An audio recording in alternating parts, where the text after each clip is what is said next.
Shalom. The appointed times, muadim. I know in the King James we'll see them as feasts. Sometimes we'll see festivals.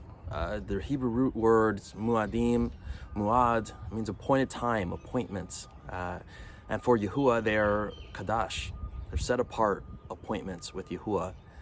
And I wanted to make a video just giving a general run through of the muadim.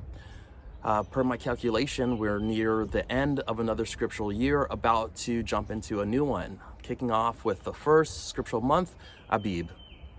My house, we observe the months via the moon, using its first light. And we observe our yumim, the days, sundown to sundown. And as this is a matter of the calendar, I preface this with everything that I said in my previous video regarding Hebrew calendar and language, where first and foremost, there needs to be the understanding, love, and compassion amongst one another as we all wake up and are doing the best that we can. And per the research and study that I have done, along with the research done by my wife and us working achad and just working with one another, this is what we've come to. And so wanted to give a quick explanation, just kind of how we are looking into this next year and just what it looks like trying to guard these days. So first month, Abib, we have coming up. Firstly, I guess talking about the months, month to month. We can see in the Torah that there were offerings that were to be presented for all of the chadashim, for the new months. Whenever there was the first day of a new month kicking in, there was a special offering presented before Yahuwah. I have the understanding that Yahusha HaMashiach is our high priest by the order of Malak Sadak, and he is doing his matters in Shamim at this time, presenting the necessary offerings before Yahuwah, and thus we are not looking to a kahuna or priesthood here on the Aratz in our time now for them to do those intercessions for us. Yahusha taking care of that. And so I look to all of Yahusha's teachings regarding being of service to him. And in doing so, that's us visiting the sick, that is us being kind to one another, sharing love with our brother and sister, and then the stranger alike. In these matters, as we are, giving to the poor and to the needy, we are giving to Yahusha. And so for where we would be instead giving our silver and our tithes to the kahuna, instead, I see that Yahusha has asked these things of us, and I think it is for the purpose of giving to him in the same kind of parallel as we would be giving to the Elohim if we were in times past. So just kind of throwing that out there in case you come across that. I do not observe the Chadashim as a Shabbat where we are to rest. I don't see that commanded. If you have questions, of course, about anything I have in this video, I have my email on the channel, but it's, and so you can, look that up. Okay, so there's that, just throwing that out there. First month coming around, I have a video regarding how to determine new months. So some of these things I'm kind of leaving for those videos for review, and kind of going to be breezing through some of the other content. So one of the first things that I want to think about, of course, the muadim, the appointed times of Yahuwah. In the King James, we may see them translated as feasts, and they are not all feasts. And if we look at that root word there in the Abrith or the Hebrew, it's muad, which means appointed time, appointment, and it's a kadash time.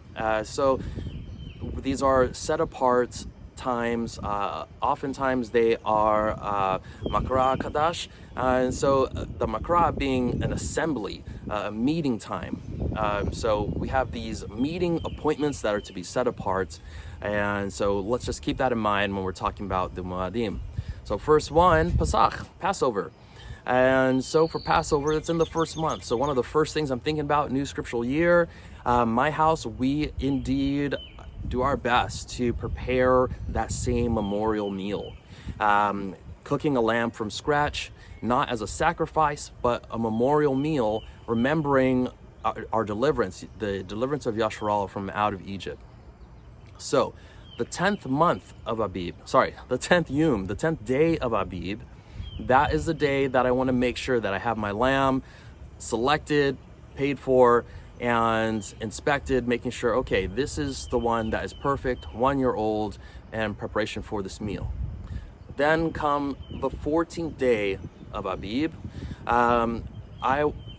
I keep in mind a couple of things. So the night portion, because my house observes sundown to sundown. So the sundown of Abib 14. Abib 13 ends, sun has gone down, going into that evening, and that night, my house observes and remembers Yahusha's Last Supper meal. Essentially, we do feet washing of one another, and we will typically read over, especially Yahusha's teaching to his taught ones, what he was saying in that night with his taught ones. Just really powerful time, and just remembering all these events around Pesach, those hundreds of years ago. And really beautiful to do. We'll already have some matzah, some unleavened bread prepared, as you know, just because the very end of the 14th leading into the 15th, we'll have our Pesach meal, and then begin our 7 days of unleavened bread for Matzuth. But I'm getting ahead of myself just a little bit here. So the 14th day, we have, that night, 14th that evening, so that 13th has ended, leading into the 14th, and we'll have that Last Supper remembrance. We'll have some bread. We typically will have grape juice that, you know, we'll all drink and be remembering Yahusha at that time. And then the daytime, still the 14th, it's toward the end. I think about how in the accounts of Yahusha being put on the stake, we see some accounts regarding the 6th hour, the 9th hour. You know, if you think of like the first hour of daylight, just after dawn, and then 2nd, 3rd, 4th, 6th, and the 9th hour, these things to consider.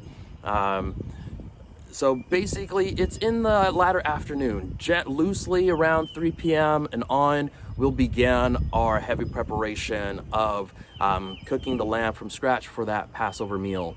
We'll have unleavened bread at that time, bitter herbs. My house will, in memorial, have some hyssop to sprinkle some blood on our doorposts, and just remembering what was commanded in Shemot 12 and going through those same motions. All in all, remembering what Yahuwah did, delivering Yahusha from Egypt, and then also remembering all that happened at Yahusha's time with his resurrection campaign. Okay, so that is Pesach that we're kind of looking at, and what we just some of the things involved there. So again, there's Yom 10, day 10 that I look at, and then we have the 14th, and then the 14th. So we start kicking at the end of the 14th into the 15th Yom. You know, then is nighttime, and that lamb takes several hours to cook, and so that's typically, you know, maybe around 10 p.m. And it's the 15th Yom of Abib. Unleavened bread, that's going to be the first no servile work day, and the first day of the 7 days of Matzuth, of unleavened bread. Now,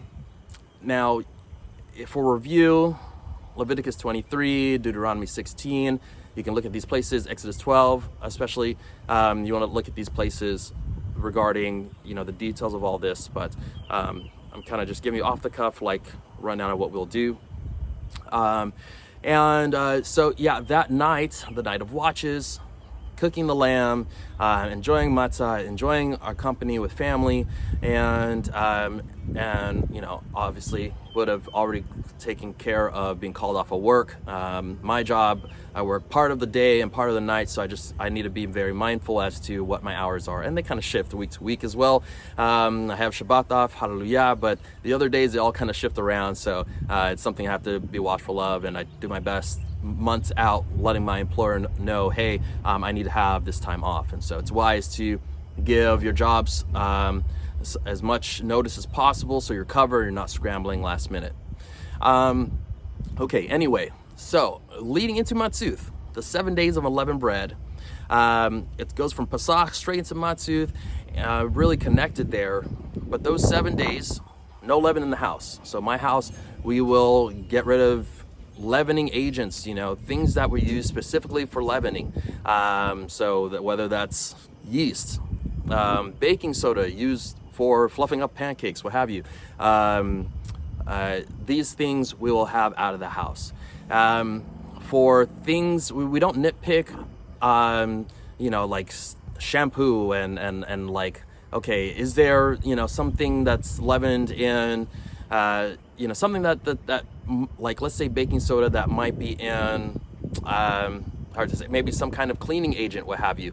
If it's not specifically for, you know, leaven, we just try to keep it simple. Leaven for bread, cooking food, things like that, we get out the house.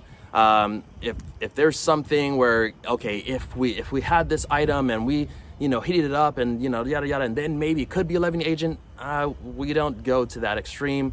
And, you know, no judgment to anyone who does that, but I see the scriptures saying, you know, get the leaven out of the house. And so I look at what is leaven truly, and there's that.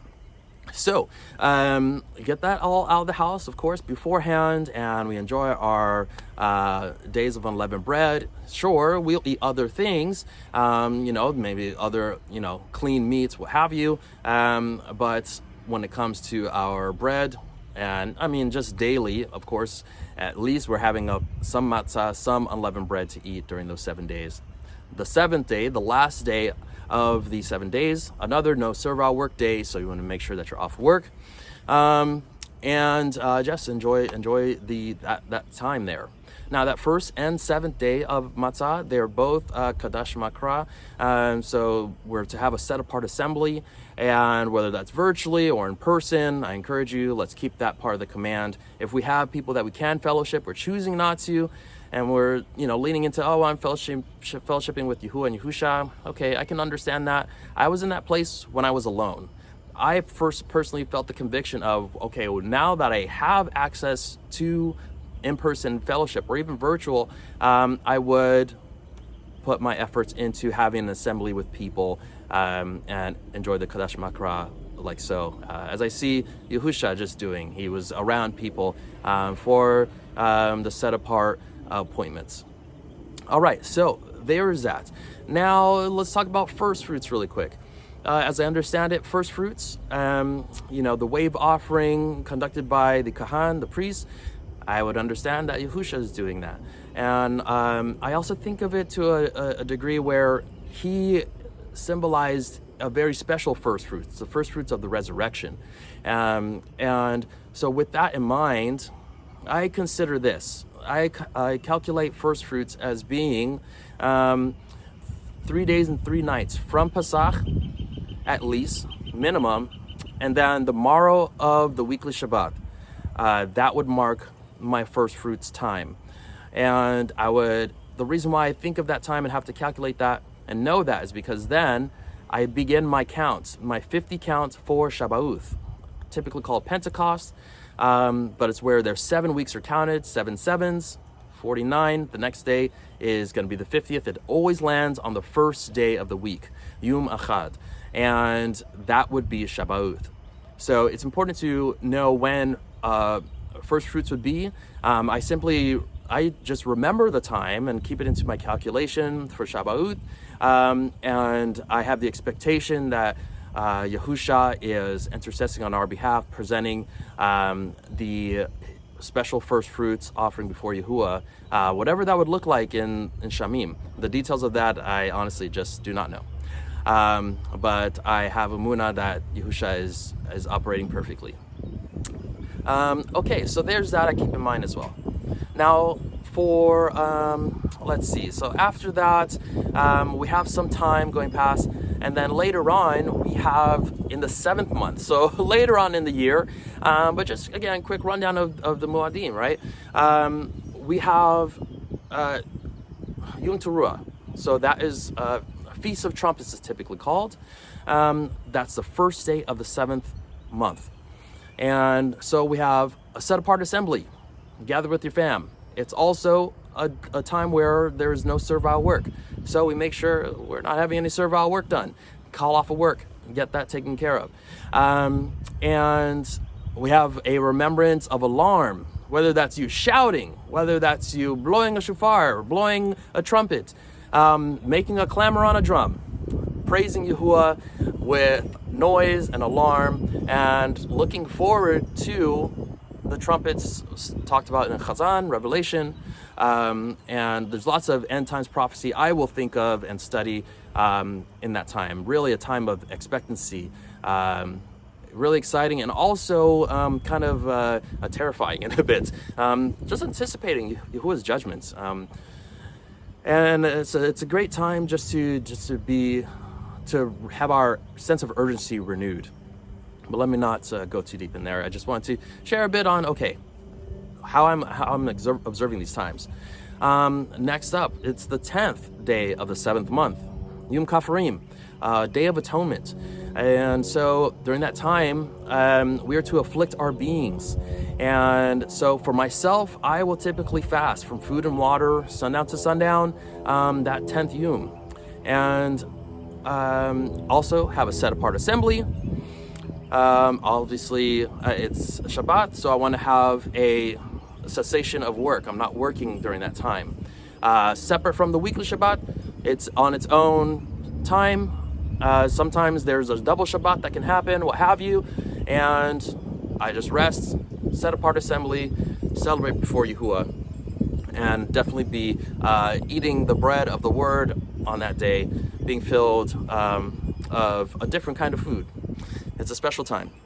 But as for afflicting the being, I have children, and so what we'll do with them, we will have them afflict their nafashim, or their beings, or their souls. We'll see it in King James as well. And we take it easy on them. We won't have them stop food and water.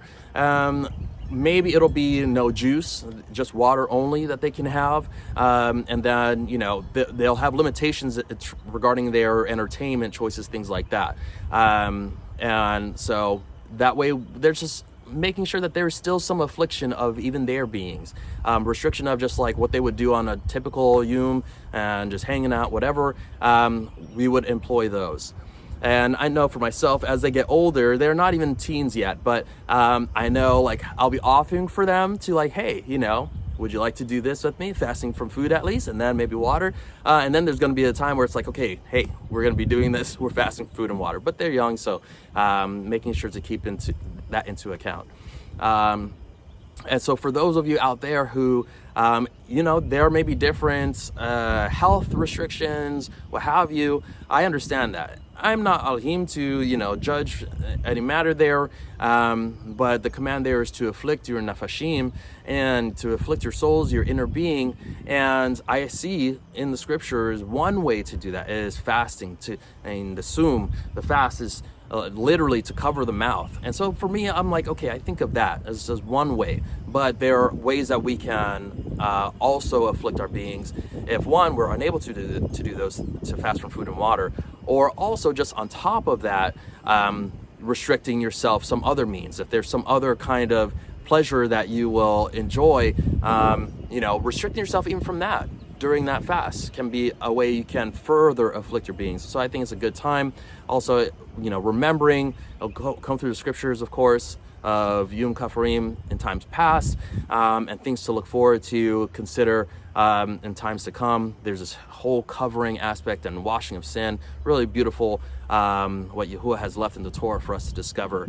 I myself, coming from Christianity and then reading the Torah in my adult ages, just really mind blown as to the depth and the depth of information regarding Yahuwah and his character and what he has woven into his instructions. It's really, wow, powerful and deep. But anyway, sorry, going on and on. Okay, so past 𤤄𝐄𝐅𝐄, we have then Sakuth. I know in modern Hebrew it's Sukkot, but I just, you know, if you've followed my channel enough and I have some minimal Hebrew, ancient Hebrew stuff for the OGs, you may see that I used to have a whole bunch more Hebrew stuff, breakdown of Hebrew language and stuff, but it's just, that's just a lesser priority in these days for me, as Yahuwah has put on my heart. But anyhow, Sakuth, if you look at it, you know, that's how I pronounce it because that's how I see it written in the Abrit. Anyhow, Feast of Tabernacles.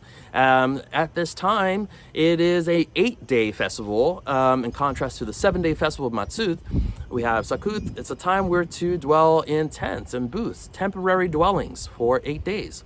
The first and 8th day being a no servile work day. So make sure you're off of work. And they're both those times, those days, the 1st and 8th Yom, we want to be having our Kadash Makra, a set-apart assembly, while, you know, in booths during that time. I believe the 8th day, you don't have to be in a booth at that time. The first 7, the Torah explicitly does state we are dwelling in booths, but there is still a Kadash Makra and a no servile work day for the 8th day of the 7th month. Sorry, for the 8th day of Sakuth, but not necessarily the 8th day of the 7th month. My apologies. That festival kicks off the 15th day of month 7. Lots of numbers and stuff. There's some math involved. It's not terribly difficult math. You know, if you sit down with it, just go through carefully. 7th month, 15th day kicks off Sakuth, and it's for 8 days. So we have 15, 16, 17, 18, 19, 20, 21, and 22. So Yom 15 to Yom 22 of the 7th month, those are your 8 days of the Sakuth festival. Dwell in your booths, celebrate, have a great time. Remember Yahuwah, have expectancy of when we will have a literal booth of Yahuwah over our heads and covering us. Really awesome, powerful time to come, and I praise Yahuwah for so much expectancy that he gives us year in, year out. We can be remembering the times that he's delivered us in the past and how he's going to deliver us in the future.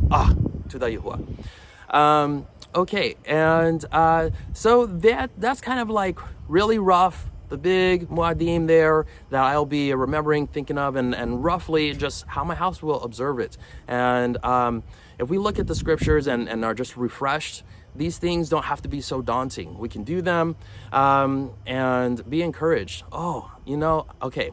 So there's my general run through of the year. I want to track back a little bit to Shabbat because I talked about calculating it, right? But Shabbat also, that is another no servile work day. We want to have that day off of work. Also, you're going to have a Kadash Makra. And also for the males, fellas, we have 3 times in the year that we are to come before Yahuwah, and we're not to be empty-handed. And so during these times, be especially intentional to present something before Yahuwah. You know, you get with Yahuwah. As for what that will be, per Yahusha, I know that what we are doing in the secret place is very special, what we're doing before Yahuwah. And so there may be something that we are doing, and maybe it's publicly known, but we don't need to announce, this is my thing I'm doing for the 3 times in the year. Ha, Papa, look at me, blowing my horn for myself. Let us do it before Yahuwah in obedience, and doing what we need to do, and making sure it's really intimate and intentional with Yahuwah. But we have in the midst of Matzut, Feast of Unleavened Bread, for Shabbat, and then in the midst of Sakuth, we are having those 3 times of the year coming before Yahuwah with our intentional meeting there. Yes, they are all meetings, appointed times, muadim, but you know, as we see it, I believe it's in Devarim 16, where we can, or Deuteronomy 16, where we can look and see that instruction for the males. All right, so there's kind of like me just really roughly breezing through. I'll try to come back and edit this video and add like kind of scripts, references, so that you can look at where I am kind of sharing these things, where you can review yourself. Excuse me. But I want to just put this together. Don't let it be so daunting. I know for myself, reading the Torah firstly and getting acquainted with Yahuwah's word, I was like reading through and then would read a chapter and was like, oh, whoa, okay, this Exodus 12, here I'm just learning about this. And maybe I didn't execute right away. Maybe it took some time before I started to attempt execution. And maybe even then it wasn't perfectly on point. Even today, I can't say that it's perfectly on point, but I am putting in an effort, and year by year, trying to put in more effort, learn from my mistakes of times past, get better. Yahuwah has had compassion on us for such a long time, even before our parents and grandparents and great-great-grandparents were even born. So let us remember that compassion that he has had with all of us. Do your best that we can. We're waking up as a people, and praise Yahuwah that He's increasing us. He will continue to do so. Please don't stamp out one another for the differences of us waking up and the different places that we're at. That really comes with, those have been in the walk some more. This will come. You kind of will understand, oh, wow. At first I thought I knew a whole lot, and then you find out, you know what? I have so much to learn. And praise Yahuwah, that we can always learn. It's a beautiful thing to learn, beautiful thing to grow. Okay, so, this is quite long actually, so, my apologies. I think I'll already apologize, and then I'll put a blurb that, yes, this did not end up being very short, but these are very deep matters. So since it's already this long, something I want to bring up I think is really neat. I only found out in recent years just in my study, but I thought it was really cool. The tent of congregation, I can't remember exactly how it's worded in the King James, but before a temple was set up, a Makdash was set up for Yahuwah, there was just the tent of witness, or the tent of congregation in the wilderness, and Moses would go and meet with Yahuwah at that tent. And I thought it was so cool that it's the Ahal HaMuad. It's the tent of appointment, and then, tent of meeting, congregation. And it's the same root word for these high times, the appointed times, these feast days, as they're commonly called, but they're not all feasts, because even Kafrim is called a feast, but it's not technically. You're not eating, or, typically not. So, I just think that's a really neat thing, the Ahal HaMuad, and Yahuwah, just learning about Yahuwah's character, how he has these appointments for us. He's like, I want to meet with you. There's a time and a place. Let's come together. How beautiful is that our Maker wants to dwell with us, wants to commune with us. That is so cool.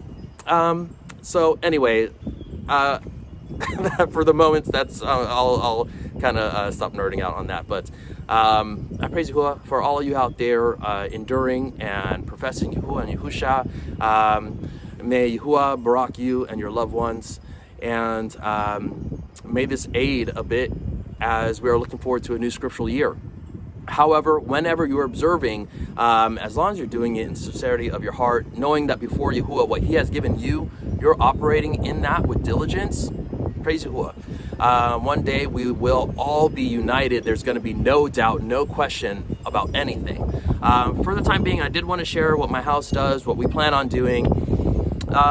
And I could totally be missing something here, and of course I could have things wrong, but I'm not intentionally trying to be wrong. I'm trying to be as precise as possible with what Yahuwah has given me, and so I'm sharing what we are doing now. We've been in this for some time, and if you have questions as to why we're doing some of what we do, feel free to send an email, and then, with some, maybe we can voice chat or whatever, but anyhow, there's all that I wanted to share, and Yahuwah go before you in this new year. Shalom.